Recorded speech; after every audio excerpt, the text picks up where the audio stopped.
dolorosa cena da Samaria, vamos encontrar, junto à casa de Simeão, uma pequena multidão de gente humilde que assiste, tomada de pavor, à cena tenebrosa. Ainda amarrado à cruz, o cadáver do velho samaritano jorra sangue pela enorme ferida aberta no coração, enquanto Sulpício, mesmo sabendo que o primeiro golpe da espada já havia sido suficiente para terminar o monstruoso espetáculo, continua a açoitar o corpo imóvel do ancião, preso ao eterno símbolo do martírio. Vejam como devem morrer os samaritanos caducos e os feiticeiros criminosos. Velho miserável, leva para os infernos mais esta lembrança! Tomado de uma fúria intraduzível, o guardião prossegue impiedosamente no açoite aos destroços da vítima, observado pelos olhares incrédulos e aterrorizados do povo da Samaria. Ao mesmo tempo, no esconderijo, Lívia, Ana e a pequena Flávia começam a retirar as pedras da parede que liga o aposento à galeria. Vamos sair daqui, Ana! Precisamos fazer com que Sulpício interrompa este ato de loucura. Eu não entendo, senhora. Por que existem almas tão cruéis e impiedosas que sentem prazer em matar injustamente? Apenas o Messias tem o dom de responder a esta pergunta, minha amiga. Agora, só nos cabe enfrentar a ira deste assassino incontrolado para salvarmos o que resta do corpo de Simeão e organizarmos uma sepultura digna. Enquanto Lívia, auxiliada por Ana e pela filhinha, continuam a retirar as pedras da parede, o guardião Sulpício prossegue lá fora em seu ato violento e inexplicável. Porém, realmente incompreensível é o que estaria por vir.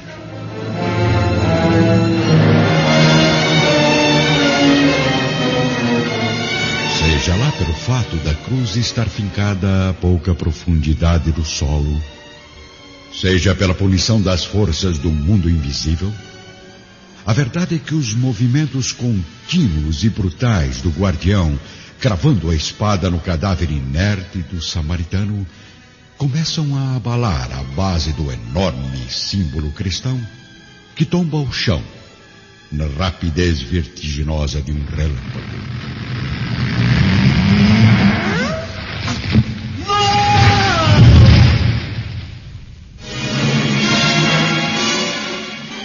Sulpício ainda tenta evitar a morte horrível, pressentindo a dor por 1/1000 de segundo. Mas o topo da cruz atinge sua cabeça em um só golpe, inutilizando qualquer tentativa de fuga. Atirado ao solo, com uma rapidez espantosa, o guardião não tem tempo de pronunciar sequer um último gemido. Pela base do crânio esfacelado, já escorrem os nervos sem vida do assassino, misturados ao sangue venenoso do pior carrasco da terra. Pelos deuses, meus amigos, aquela luz nos livrou da morte. Lentamente, um dos soldados se aproxima do corpo abatido pela cruz, notando que a boca do guardião ainda está aberta, porém não mais para os gritos da blasfêmia, enquanto da garganta avermelhada desce uma mistura de saliva e sangue, formando a baba repulsiva de um monstro derrotado, com os olhos incrivelmente abertos, como se fitassem para sempre no abismo do terror, uma interminável falange de fantasmas tenebrosos. Pelo profeta de Nazaré, a cruz de Simeão foi destruída. Fique aqui dentro, minha filha. Seus olhos não devem contemplar essa cena. Lívia, pálida de tanta perplexidade, mantém a pequena Flávia no interior da residência enquanto caminha com a serva Ana em direção ao local do massacre. Senhor dos céus, o que fizeram com meu pobre tio? Observando o espetáculo impressionante do cadáver de Simeão reduzido a uma massa de sangue, ao lado de Sulpício com o crânio completamente esmegalhado, as duas mulheres experimentam um pavor indefinível. Mas enquanto Ana se desfaz do clamor do pranto, Lívia consegue reunir forças no coração para restabelecer o equilíbrio geral. Ana, tenha coragem nesse momento tão angustiante. Lembre-se de que Jesus nos preparou para suportar dignamente mais esta prova dolorosa. Por favor, guarde Flávia contigo, enquanto eu vou providenciar o sepultamento do nosso nobre irmão. A passos rápidos, Lívia avança em direção à multidão exaltada, que aos poucos se aquieta com a sua passagem. Um dos soldados, tomado de veneração e respeito, atende à esposa do senador Lentulus. Vamos, centurião! Providencie logo o restabelecimento da ordem nesta casa, retirando esses cadáveres daqui! Senhora, sinto muito, mas não temos permissão para atender às suas ordens. Precisamos enviar um representante a Cafarnaum a fim de que o governador seja avisado destes acontecimentos. Eu não permitirei a retirada de nenhum soldado do vale enquanto estes corpos não forem sepultados. Se o teu governador possui um coração irracional, sinto-me agora na obrigação de proteger a paz das almas que contemplaram esta cena traumatizante e de pura covardia. Se a autoridade neste país conhece apenas a lei da crueldade, eu assumo a responsabilidade de sepultar dignamente este apóstolo venerado, assassinado com a colaboração da tua criminosa inconsciência. Mas, senhora, insisto que deveria consultar as autoridades. Certamente o governador Pilatos merece ser informado. De modo algum! Cumpra imediatamente a tarefa que lhe cabe, soldado. Depois terá permissão, com os demais centuriões, de retornarem a Cafarnaum, enviando a seguinte mensagem às autoridades da Judéia. Quando o cérebro de um governo está envenenado, o coração dos governados padece do mesmo veneno destinado por um homem cruel e tenebroso chamado Pôncio Pilatos.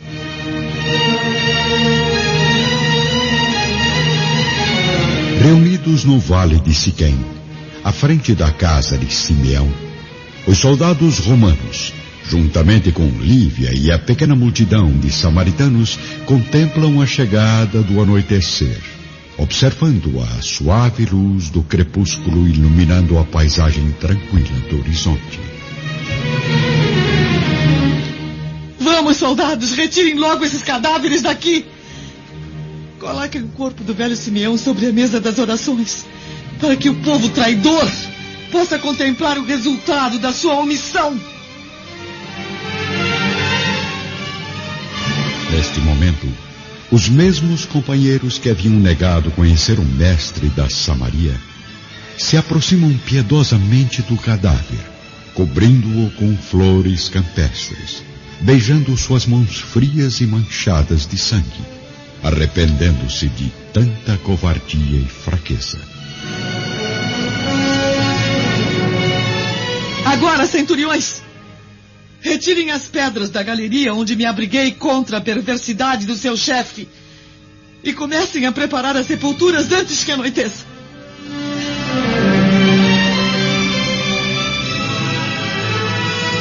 Auxiliados pelo esforço de numerosos samaritanos, os 6 soldados retiram as pesadas pedras do esconderijo e começam a cavar uma cova rasa para o corpo de Sulpício, bem distante do local do massacre. Enquanto isso, Lívia ornamenta o corpo do velho samaritano, envolvendo-o com um límpido sudário de linho. Vamos agora até a sede do Império, onde já brilham as primeiras constelações do firmamento.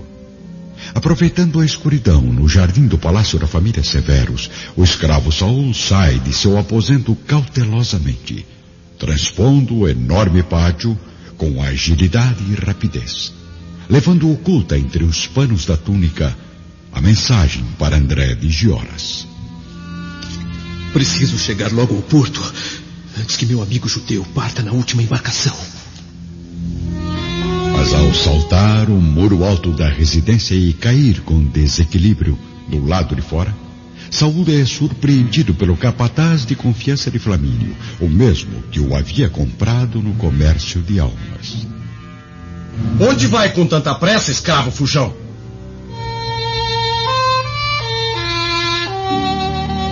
Ao mesmo tempo, na Samaria, sob a claridade de algumas tochas, sopram perfumadas as brisas leves da noite formosa e estrelada de há 2000 anos. No instante de transportarem os restos mortais do ancião, Lívia faz questão de reunir todos ali presentes para uma oração ao Senhor. Ajoelhando-se junto ao banco humilde e tosco, onde tantas vezes sentou-se o velho apóstolo para transmitir as lições do profeta, a esposa do senador Lentulus comove até mesmo os soldados romanos, que acompanham com reverência as palavras da nobre senhora.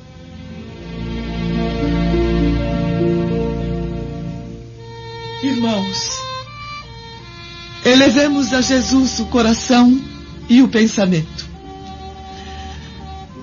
Meigo e divino Messias, foi hoje que partiu para o céu um valoroso apóstolo do teu reino.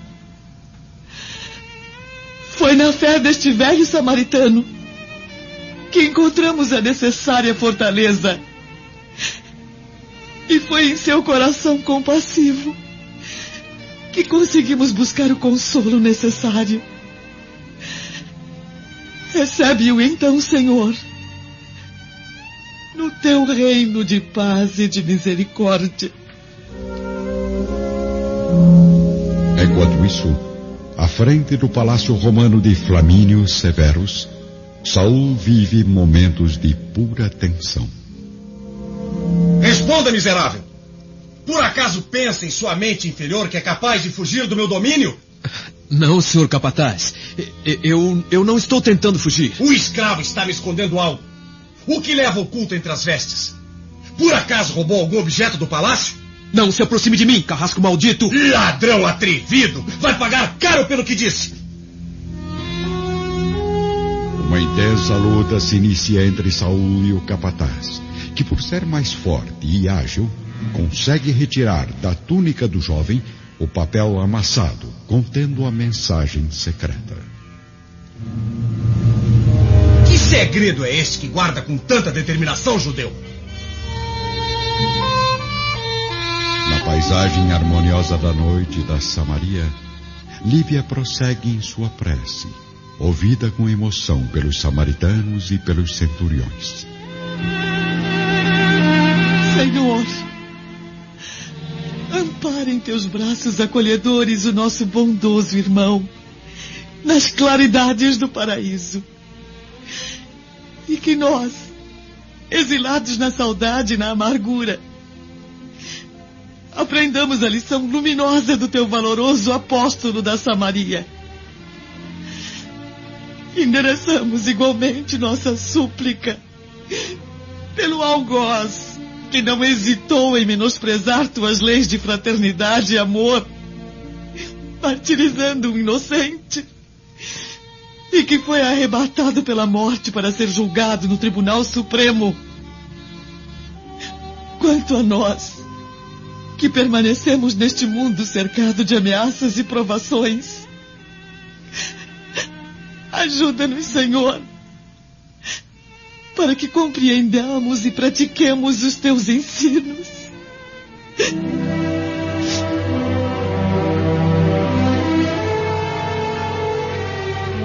No interior da casa, Ana faz companhia à pequena Flávia, enquanto Lívia continua sua prece em frente à cruz, caída entre as oliveiras do velho Simeão.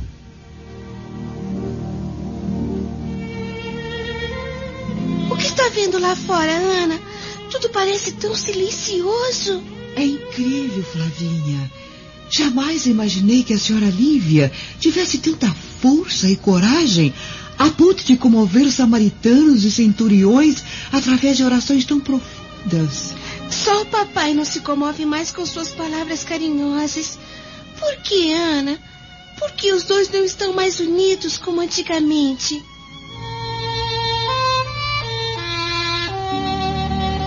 Lá fora, completamente emocionada, Lívia retira o tecido que cobre o cadáver do velho apóstolo, beijando-lhe as mãos pela última vez.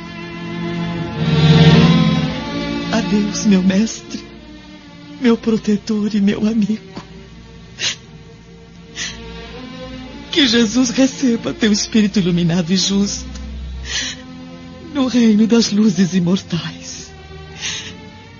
E que a minha pobre alma saiba aproveitar neste mundo a tua lição de fé e de valoroso heroísmo.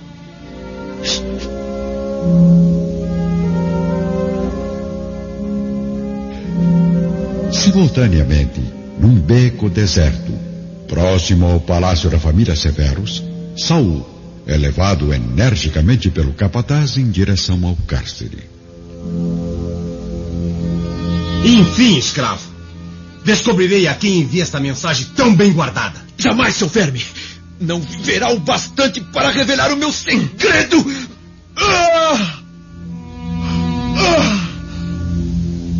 Num ato de extrema rapidez e coragem, Saul consegue se desvencilhar do guarda, cravando violentamente em seu peito um pequeno punhal, fabricado por ele mesmo na oficina do palácio. O capataz é pego de surpresa e não consegue reagir, desabando no chão frio e úmido da calçada deserta.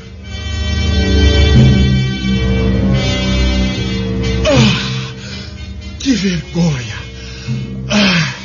Morrer pelas mãos de um jovem judeu amaldiçoado!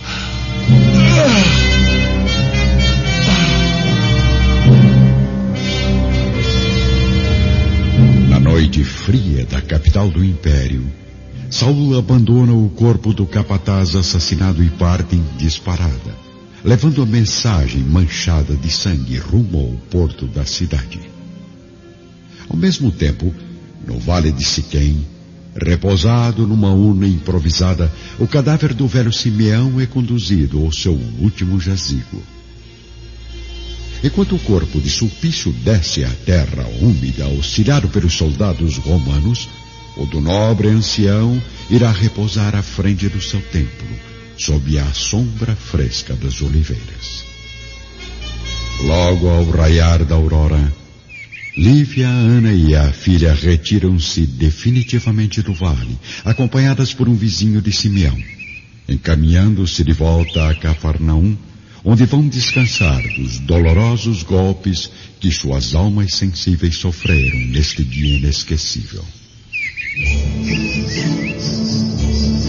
Dias depois, o governador Pilatos, já informado de todos os pormenores da tragédia, está em companhia de alguns auxiliares administrativos no Palácio da Samaria.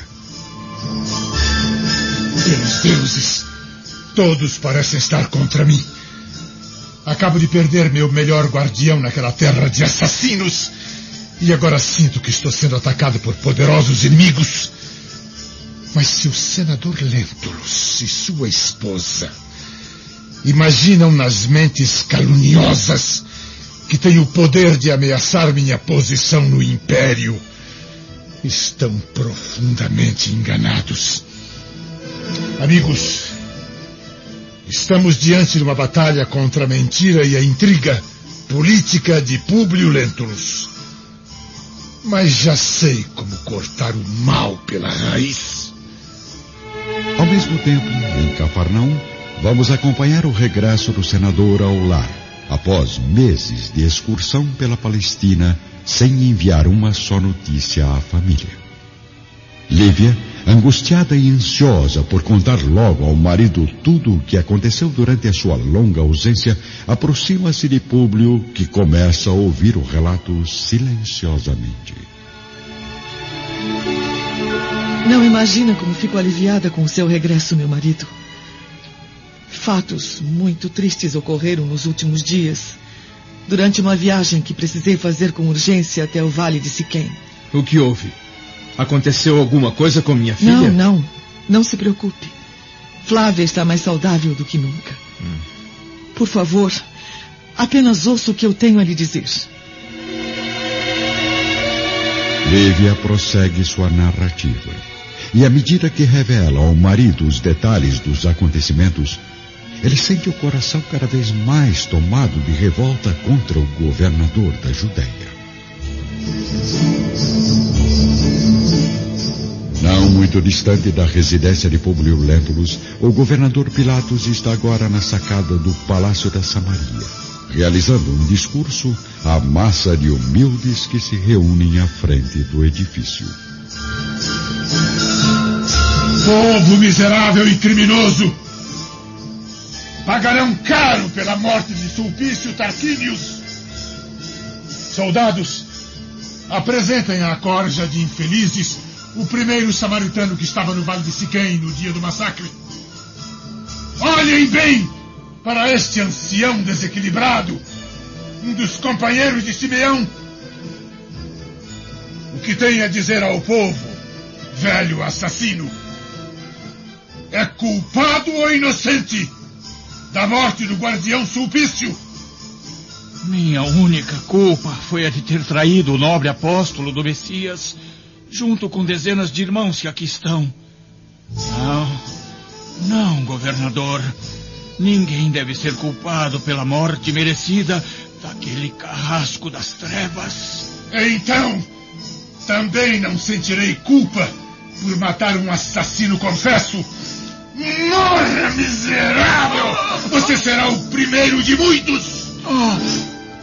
Dominado pela fúria, o próprio governador da Judéia apunhala o velho samaritano no peito, observado pela multidão horrorizada e incrédula que acompanha o corpo do ancião despencar da varanda do palácio sob o olhar cínico e vingativo de Pôncio Pilatos.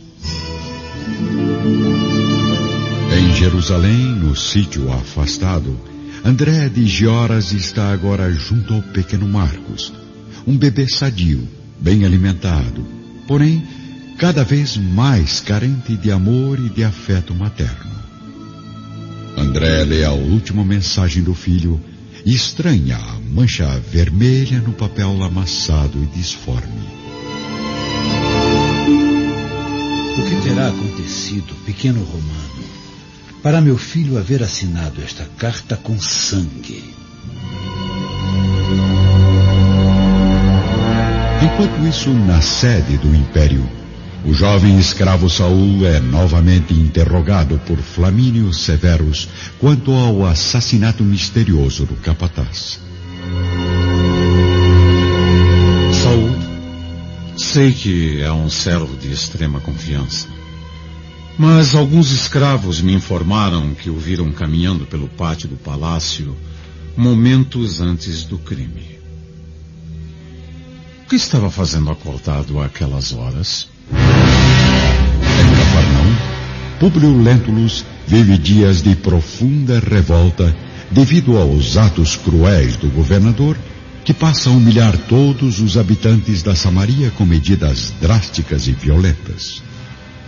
Crimes nefastos são praticados entre o povo pacífico do vale, propagando-se por Sebaste e outras províncias uma intensa rede de assassinatos planejados pela mente doentia de Pilatos. Diante de tanta injustiça, o senador Lentulus convoca os assessores e declara abertamente sua oposição pessoal e política ao procurador da Judéia.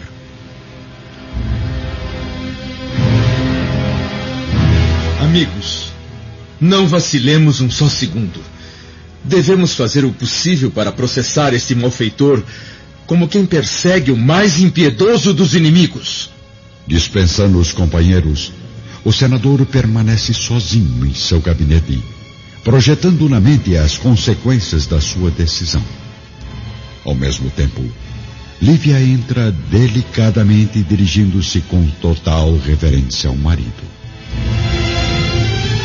Desculpe, Públio. Está muito ocupado. O senador não consegue resistir ao olhar sensibilizado da mulher angustiada. como se por alguns segundos esquecesse todas as provas de deslealdade e desejasse apenas acolhê-la nos braços.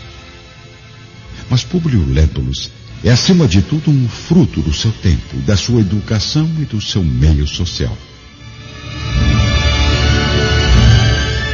Por favor, meu marido, ouça minhas explicações ao menos uma vez. Sei que deve ter profundos motivos para não me aceitar como esposa.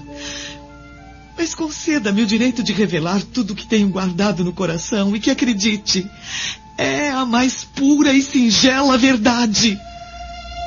Lívia, eu me alegro com a sua atitude e rogo aos deuses pela sua edificação. Seus atos simbolizam para mim a realidade da sua regeneração, depois da vergonhosa queda moral que pude ver com os meus próprios olhos. Mas, como sabe, a sua figura de esposa já não existe mais para mim. Contudo, respeito ainda a mãe dos meus filhos, sentindo-me confortado por saber que ela ostenta agora uma repulsa, ainda que tardia, por esse homem cruel, o qual pôde conhecer tão profundamente na intimidade do seu gabinete privado. Desiludida e torturada ainda mais no seu martírio moral, Lívia retorna ao lar, onde se ajoelha à frente da pequena cruz, com a alma completamente ferida pelo desânimo. Sozinha permanece no quarto por algumas horas, meditando angustiosamente. Mas no auge da sua comoção, percebe que a lembrança do humilde apóstolo da Samaria irradia uma luz branda e resplandecente em torno do crucifixo na parede. Filha, não esperes da terra a felicidade que o mundo não pode te oferecer.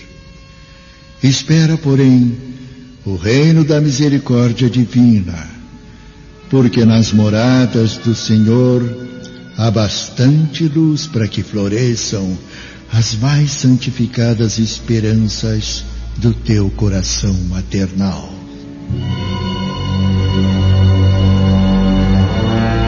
Em Roma, Flamínio Severus ainda está a sós, com o escravo Saul no gabinete do palácio.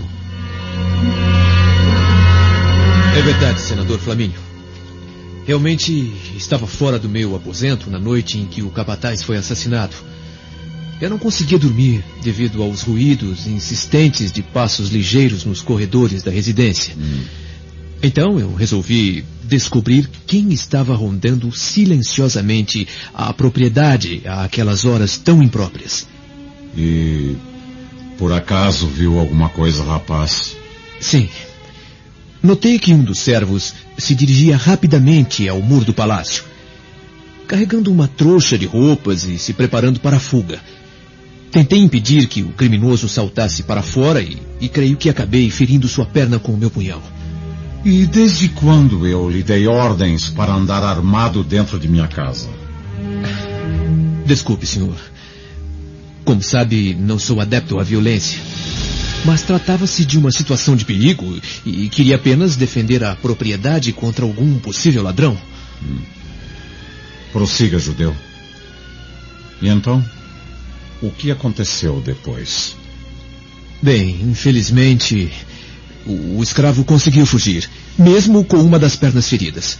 E quem é esse servo? Vamos, diga logo, pelos deuses!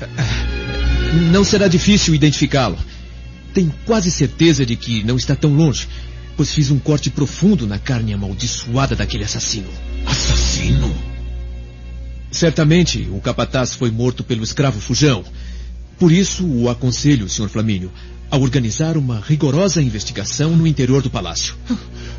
Enlouqueceu, judeu! Nesse momento o criminoso já deve estar fora da capital. Talvez sim, talvez não. Às vezes o lobo está mais próximo das ovelhas do que podemos imaginar. De volta a Cafarnaum, Lívia recebe na alma as últimas palavras do velho Simeão, contemplando o raio de luz ao redor do crucifixo abençoado pelo apóstolo. Não aguardes, pois, da terra mais que a coroa de espinhos do sacrifício. Neste mundo, todas as venturas são como neblinas distantes, que desfazem-se ao calor das paixões ou destroem-se ao sopro devastador das amarguras. Aos poucos, a intensa claridade milagrosa começa a desaparecer. Mas a esposa do senador não se surpreende com o fenômeno. Ciente da ressurreição de Jesus, Lívia tem agora a plena convicção de que ouviu a voz do Espírito redimido de Simeão, que voltou das luzes do reino sagrado para confortar seu coração abatido. Na noite seguinte, após haver convencido o patrão de que o assassino do capataz poderia estar ainda no palácio, o jovem Saul começa a executar o seu plano cruel e arriscado. Sozinho em seu aposento, ele afia a lâmina do punhal com uma pedra de mármore, tendo o rosto escondido por uma máscara de tecido negro. Agora vou mostrar para aquele verme qual é a raça inferior. Saul deixa o quarto, cautelosamente. Caminhando como um felino à procura da caça, exibindo apenas os olhos brilhantes, vingativos, e com o resto do corpo oculto por uma sinistra túnica negra.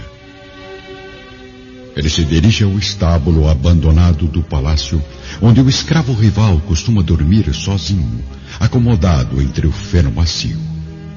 Aproximando-se da vítima em movimentos ágeis e determinados, o jovem judeu tem consciência de que não pode falhar.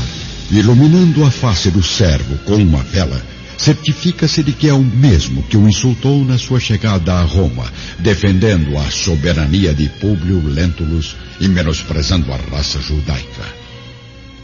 Não há mais dúvidas. E no momento, Saul não tem escolha. Precisa encontrar logo um culpado pelo assassinato do capataz e a figura ideal está bem à sua frente. Uma faixa de tecido resistente é amarrada com rapidez na boca do escravo, enquanto uma punhalada rápida e certeira atinge sua perna direita. O servo ferido mal consegue observar um vulto negro sumir na paisagem, despertando violentamente de um sono tranquilo para um pesadelo insuportável e real. Saul retorna ao aposento sem ser notado por nenhum guardião. A vítima permanece em silêncio. Não consegue se livrar do pano amarrado entre os dentes, nem tem mais forças para reagir e gritar por socorro, pois acaba desmaiando de dor. Algumas semanas depois, o senador Lentulus continua recebendo constantemente a visita de samaritanos numerosos, que lhe solicitam enérgicas providências contra as injustiças de Pôncio Pilatos. O procurador da Judéia ainda está instalado no palácio da Samaria, ordenando assassinatos e proclamando a escravidão de vários elementos, em sinal de vingança pela morte de Sulpício Tarquínios. No dia seguinte, chega a Cafarnaum o professor romano da pequena Flávia, recebido com entusiasmo pelo senador, que recebe também uma notícia aguardada ansiosamente: o retorno de seu tio Sálvio com a família para a sede do governo imperial. Vamos encontrar então, neste momento, Sálvio e a esposa Fúvia no vasto salão da sua residência. Pelos deuses, Fúvia. Enfim, voltaremos para Roma. Eu fico feliz com isso, meu marido. Ah, sim. Afinal, nenhum laço mais me une à Palestina. Vamos partir logo para a sede do Império. Eu quero esquecer as amargas lembranças dessa terra amaldiçoada. Não me diga que ainda está chocada com a morte do guardião Sulpício. Não posso acreditar que aquele homem tão forte, tão impetuoso, tenha se entregado à cruz dos samaritanos covardes. Mas por que, Sálvio? Por que logo Sulpício Tarquínios, quando existem tantas almas traidoras que realmente merecem o castigo dos deuses? Por acaso, Fúvia, Você está me fazendo uma confissão? Sim, meu marido. Creio que já está na hora de saber a verdade. Sim. Então diga. Diga com quem me traiu, esposa infiel. Eu fui cortejada inúmeras vezes por um homem, mas jamais ousei trair a sua honra. Esse indivíduo cruel, esse indivíduo indigno, é quem deveria certamente ter morrido no lugar do guardião. Sim. E quem é este miserável? Pôncio Pilatos.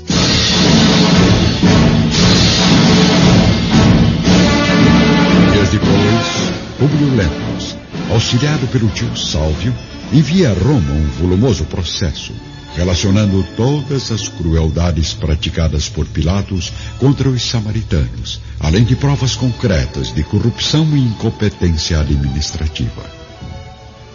Por muito tempo rola o processo nos gabinetes do Império, até que 2 anos depois, o procurador da Judéia é chamado a Roma, onde é destituído de todas as funções que exercia na Palestina, sendo expulso para Viena, onde se suicida 3 anos depois, possuído por arrependimentos, alucinações e amarguras, deixando a jovem esposa Cláudia sozinha e sem recursos, na mais profunda decadência. O senador Lentulus permanece com as suas esperanças paternas no mesmo recanto de Cafarnaum, dedicando-se quase que exclusivamente aos estudos, aos processos administrativos e à educação da pequena Flávia, cada vez mais saudável e inteligente. Lívia e Ana continuam amigas inseparáveis, orando junto à cruz e rogando a Jesus a força necessária para as penosas lutas da vida. O jovem Saul, após ter obtido êxito no seu plano, conseguindo provar que o escravo ferido na perna era o assassino do capataz, torna-se o principal servo de confiança dos severos, cada vez mais íntimo de todos, principalmente dos irmãos Plínio e Agripa, que ainda alimentam nos corações a paixão juvenil pela filha do senador Lentulus. Sálvio e a família retornam a Roma, onde iniciam uma nova vida marcada por novas intrigas de Fúvia e pela personalidade marcante de Aurélia. André de Gioras ainda ostenta para si próprio o tesouro romano. Marcos cresce junto ao judeu sequestrador, ficando cada vez mais distante da verdade.